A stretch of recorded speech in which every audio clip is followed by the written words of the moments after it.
Tama po yun, may justification by faith po tayo. Inaring ka rin tayo ng Panginoon. Justification ganoon din. Siya rin yung umaakay sa atin para magpakabanal. Kay Kristo po lahat. Pero kumusta po?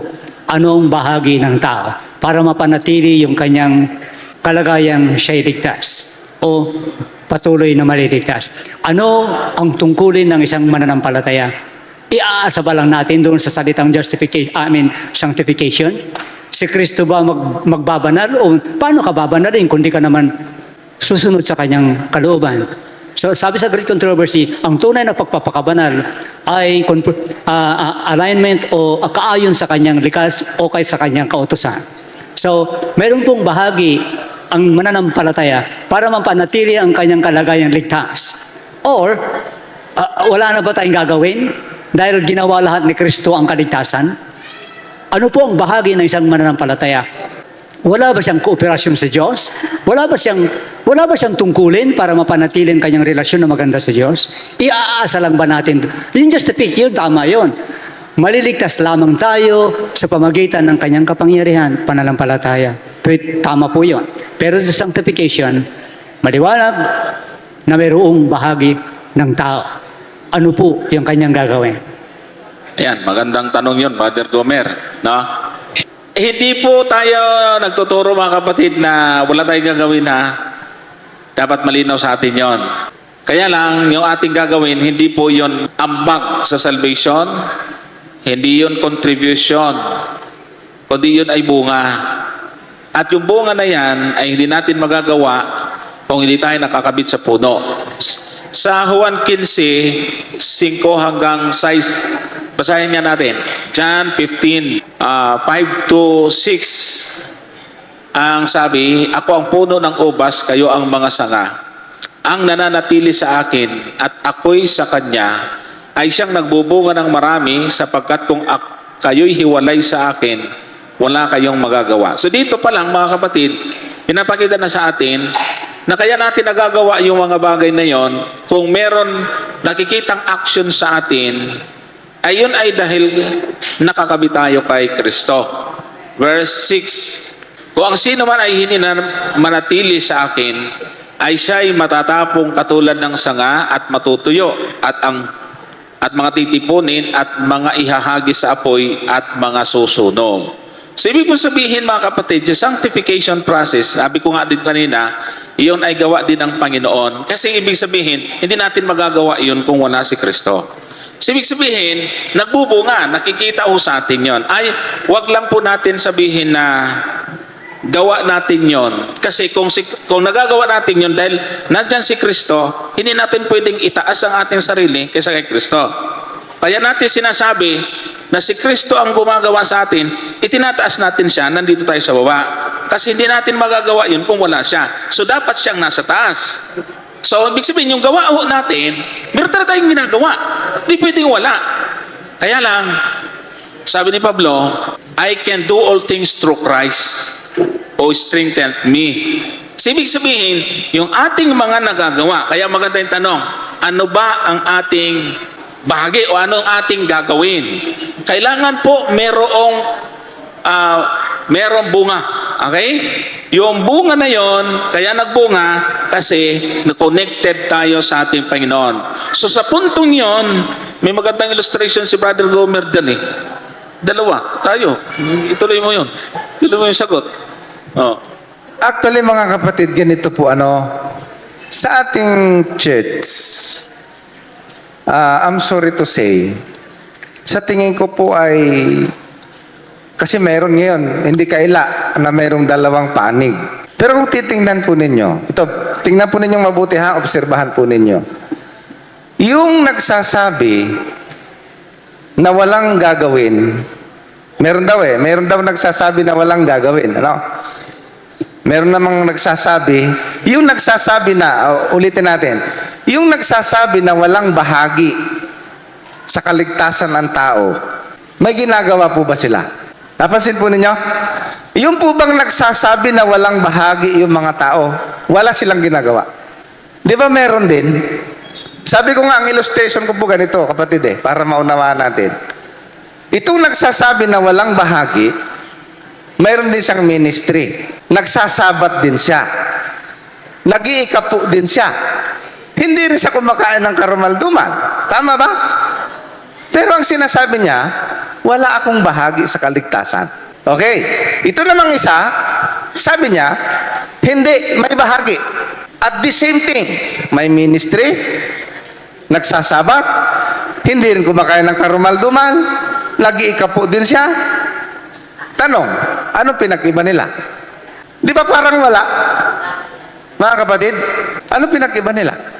Parang sa tingin ko, parang wala naman. Eh, ba't nagtatalo sila? Diyan po ako namang problema, mga kapatid. Dahil yung dalawang panig na nagtatalo, parehas lang ang ginagawa. So, anong diferensya?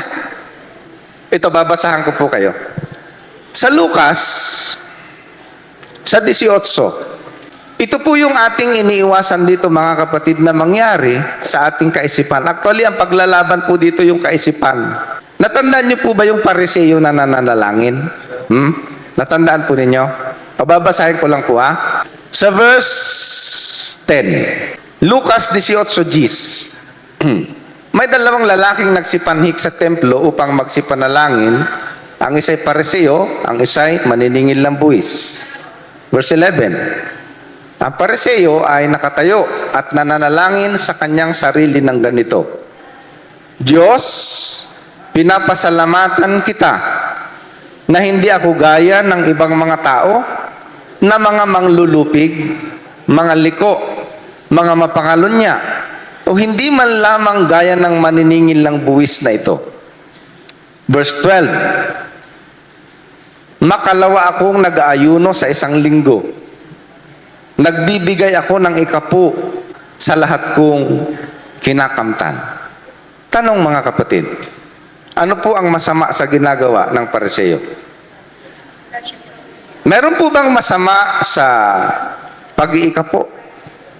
Meron po bang masama sa pag-aayuno? Wala, di po ba? Wala hong masama doon. Ang problema ng Pariseo, ikinikredit niya yung kanyang ginagawa. Yan. May merit. May merit. Gusto niyang tingnan siya ng Diyos na yung kanyang ginagawa, o Diyos, tingnan mo ako ha, may ministry ako, ang galing kong mangaral, ang daming nagbabautismo sa akin, talagang dapat lang ako maligtas.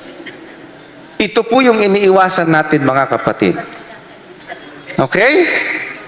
Sa kabilang banda naman, ang sabi dito, yun namang maniningil ng buwis na nakatayo sa malayo, 13, ay ayaw na itingin man lamang ang kanyang mata sa langit, kundi dinadagukan ang kanyang dibdib.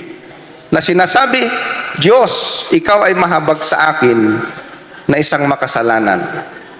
Verse 14, sinasabi ko sa inyo, nanaog at umuwi sa kanyang bahay ang taong ito na inaaring ganap kaysa sa isa. Bakit?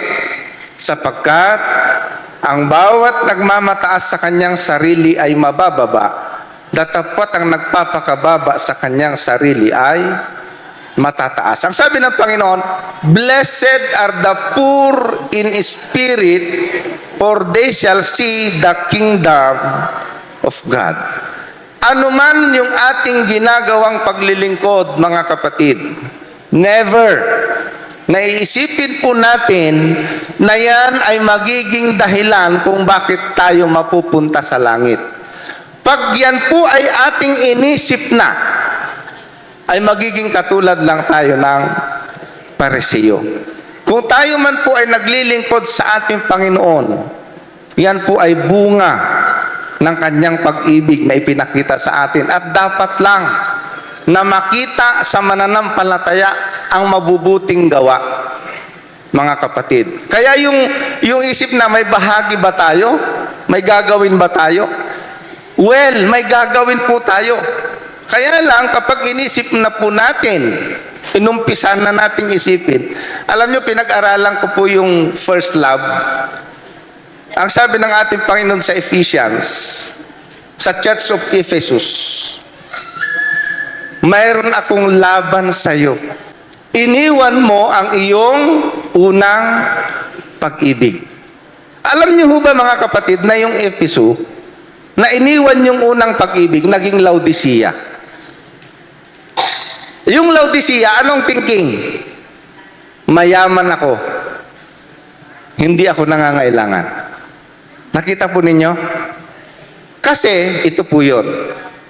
Kung aking i-apply sa sarili ko, nung una kong makilala ang ating Panginoon, at naunawaan ko yung kanyang napakadakilang pag-ibig, abay, nung ako'y nag-surrender sa kanya, lahat ng aking ginagawa, mga kapatid, dahil yun sa pag-ibig. Hindi ko yun iniisip na gagawin ko to para maligtas. No. Ginagawa mo yun out of love, out of gratitude. Di ba? Abay, bandang huli, nung tumagal-tagal na, nakalimutan ko na yung experience na yon. Napalitan na ng, uy, magaling na akong mangaral. Uy, meron na akong ganito. Ayan, mga kapatid, nagiging Laodicean spirit. Ngayon, doon sa tanong, wala ba tayong gagawin? Meron. Doon sa justification, mga kapatid, ang justification po, bakit po tayo ginajustify? Ang tanong ko ito, mga kapatid, paano ginajustify ng Diyos ang isang tao? Kasi kung i-justify lahat, itapos na justify, pero bakit mayroong hindi ginajustify? Di ba? Hindi naman lahat ginajustify eh. Pero, ang ibig sabihin, yung ginajustify ng Diyos, ito po yung mga taong sumampalataya, lumalapit, at nagpapakita sa ating Panginoon ng kagustuhan na magbalik loob sa Diyos. Naintindihan po natin? Ito yung mga taong naramdaman nila yung kanilang pagkakasala at lumalapit sa Panginoon, nagsisisi at gusto nilang magbalik loob sa Diyos. Tinatanggap nila yung offer ng Diyos na kaligtasan. At that very moment, pinapatawad siya ng Diyos at itinuturing siyang matuwid. Tama? Kaya nga, yung justification, that is the title to heaven. Anong ibig sabihin? Nung ikaw ay justify ng Panginoon, ikaw ay may titulo na sa langit. Ibig sabihin, pwede ka nang pumasok sa langit. Kaya lang, dadaan ka sa sanctification. Gusto mo. Ito nga gusto mong maglingkod, pero sabi ng Panginoon, hindi mo magawa. Ibig sabihin, kahit na-justify ka na pala, ang susunod na proseso yung sanctification, hindi mo rin magagawa. So anong gagawin ng Panginoon? Dahil hindi mo nga magawa. Abay, naniniwala ho ba kayo doon sa sinabi ng Panginoon na kung kayo'y hiwalay sa akin, wala kayong tanong. May gagawin tayo, wala? Meron? Meron. Magagawa nyo ba, hindi? Kung wala si Kristo, Paano nyo magagawa kung wala si Kristo? yun. Ganito po kasimple. Tayo po ay may gagawin. Ang problema, yung dapat nating gawin, hindi natin magawa. Naintindihan po natin? Oo. Yung dapat nating gawin, hindi natin magawa. Kaya kailangan, ang Panginoon, tutulungan tayo para magawa natin yung dapat nating gawin. Yan. Nakuha? May Oh. gagawin. Ngayon, kung yung dapat nating gawin ay hindi natin magawa at nagawa natin dahil sa ating Panginoon, sasabihin mo magawa mo yun? Ang kapal naman ng mukha ko kung ganon. Parang ganito. May project ako. Ito na, Brother Johnson. Ngayon, yung project ko, hindi ko alam gawin. Tapos, ay alam ko si Brother Johnson, kaya niyang gawin. Brother Johnson, tulungan mo ako, hindi ko magawa ito eh. Sige. Di, ginawa ni Brother Johnson. Ang ginawa ko lang, taga-abot lang ng pako, martilyo, plies, ganyan. Yun lang. Ngayon, nung nagawa na, kung hindi naman ako nag-abot ng pako, magagawa ba ni Brother Jurson yan? Sige nga mga kapatid. Kung hindi ko sa inabutan ng martilyo, magagawa niya ba yan? Sabi ko nga hindi ko alam kung ano ang iisipin natin sa ganong klase ng ating pangangatwiran, mga kapatid. At the end of the day, anuman ang ating magawa o anuman yung ating ginawa at the end of the day, ang sabi ng ating Panginoon, sino sa inyo na mayroong isang alipin, na pagdating nung iyong alipin na galing sa bukid, pagdating nung alipin halika na, kain ka na. Hindi ba sasabihin nung amo doon sa alipin na pagkatapos niyang mag-araro, pagdating sa bahay, sabi nung amo, oy, halika, pagsandok mo ako. Pagkatapos kong kumain, saka ka kumain. Tapos sabi ng Panginoon, ganito rin kayo. Pagkatapos niyong gawin ang lahat ng inyong mga gawain, sasabihin niyo, abang alipin ako, ginawa ko lang ang nararapat kong gawin. Amen, mga kapatid? At the end of the day, ang lahat ng papuri ay sa ating Panginoong Hesus Kristo. Amen. Yan. So, malinaw po mga kapatid.